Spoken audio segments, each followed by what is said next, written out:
ingin menghafal Quran, niatkan dengan benar. Ya, apa cirinya orang berniat itu? Cirinya dua.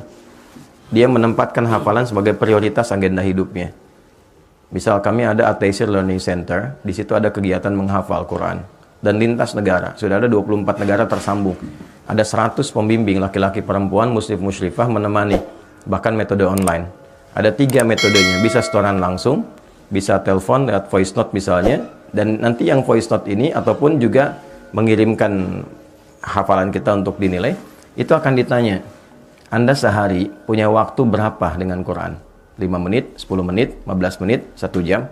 Nanti dihitungkan, Anda akan hafal Quran dalam durasi sekian bulan, sekian tahun. Kalau Anda 5 menit, ini hafal Quran dalam durasi sekian tahun misalnya. Dihitung sampai ke situ. Tapi nanti alokasi yang telah Anda siapkan itu ada konsistensi. Siap nggak dihubungi jam sekian yang Anda kosong itu? Itu terus diingatkan demikian. Nah, kalau orang sudah berniat, maka mesti ada prioritas agendanya. Ketika Anda menempatkan misal saja jam 19.20 untuk murajaah, konsisten murajaah di waktu itu. Paksain diri kita untuk hadir di situ. Itu latihan pertama, sampai mendapatkan kenikmatan mengulang. Kalau sudah nikmat, itu lintas waktu, lintas keadaan. Saya dari hotel tadi ke sini, masih bisa mengulang. Jalan dari depan buka pintu ke sini, masih bisa mengulang. Salaman sama Anda, masih bisa murajaah. Gitu. Saat duduk, saat berdiri, saat tiduran masih refleks bisa baca. Udah nggak ada jeda karena terbiasa. Sesuatu yang terbiasa jadi habit, itu nggak kita minta pun dia keluar sendiri. Ya, jadi ini. Yang kedua mesti sungguh-sungguh serius. Ya, kalau Anda ingin sukses, kan Anda cintai pekerjaan Anda. Kalau Anda ingin betul-betul serius, ya bisa menghafal Quran dengan baik, ya murajaahnya yang serius. Lakukan dengan sungguh-sungguh, lakukan dengan benar. 3, konsisten. Nanti di situ ada 9 tahapan lagi untuk menuju konsisten itu.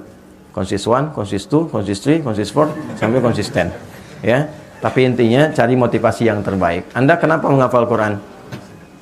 Kenapa menghafal Quran? Anak saya alhamdulillah sudah mampu.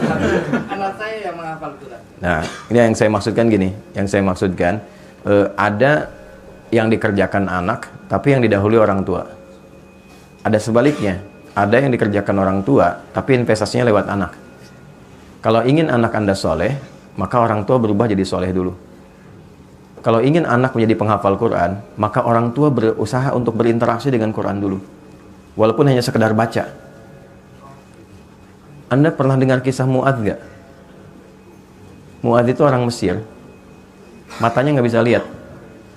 Usianya 4 tahun. Bapaknya orang biasa, cuma punya motor bekas. Tapi ingin anaknya jadi penghafal Quran. Maka beliau modifikasi motornya supaya dashboardnya itu bisa disimpan catatan menghafal. Di bawah anaknya dibonceng kurang lebih 20 kilo untuk belajar Quran. Anaknya yang disimpan, bapaknya berusaha membiasakan diri walaupun hanya baca. Pulang dia catat apa yang dihafal, kemudian disimpan di dashboard itu. Sambil jalan anaknya suruh baca.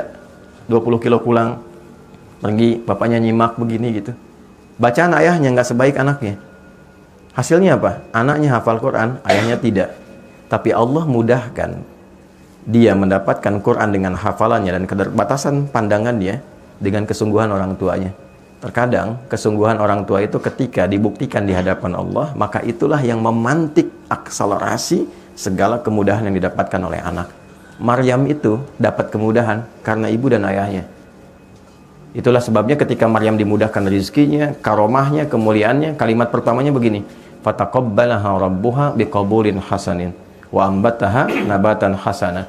Maka ikhtiar orang tua itulah aku terima yang menjadikan Maryam menjadi istimewa. Jadi istimewanya Maryam itu karena Imran dan Hanahnya. Baik ya, itu saya kira yang mungkin bisa diutamakan. Mudah-mudahan ada kebaikan dan tolong lihat dunia anaknya ya. Jangan diberikan paksaan dengan metode orang dewasa. Saatnya dia main-main. Anak saya menghafal dengan dunianya. Dengan dunianya.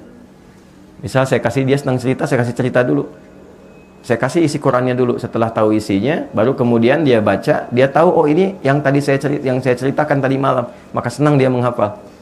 Ya, sekarang dia main mobil-mobilan, saya kasih seperti anak lainnya. Anak kami seperti anak lainnya, main mobil-mobilan. Kami kasih 5, kami ajarkan yang 1 jadi imam, belakang makmum. Waktunya adzan, Allahu Akbar, mobil 1 jadi imam, yang 1 qomat. Dan dia praktekkan setelah itu. Allahu Akbar, masjid samping. Mobil, semua, ayo sudah adzan dulu katanya, kamu jadi imam. Yang 1 jadi makmum, yang 1 adzan, 1 qomat. Dengan dunianya nggak apa-apa. Dia senang mainan, misalnya ada tayo, ada macam-macam dan sebagainya. Kita beli sajadah, kita desain misalnya gambarnya ini, jadi dia bawa itu, dia belajar sholat. Biarkan dengan dunianya, karena anak-anak tidak ada hisabnya. Tapi kalau anak sudah mau menghafal, anak sudah mau sholat, bapaknya belum tergerak, ibunya belum tersentuh, dengan cara apa lagi Allah berikan hidayah?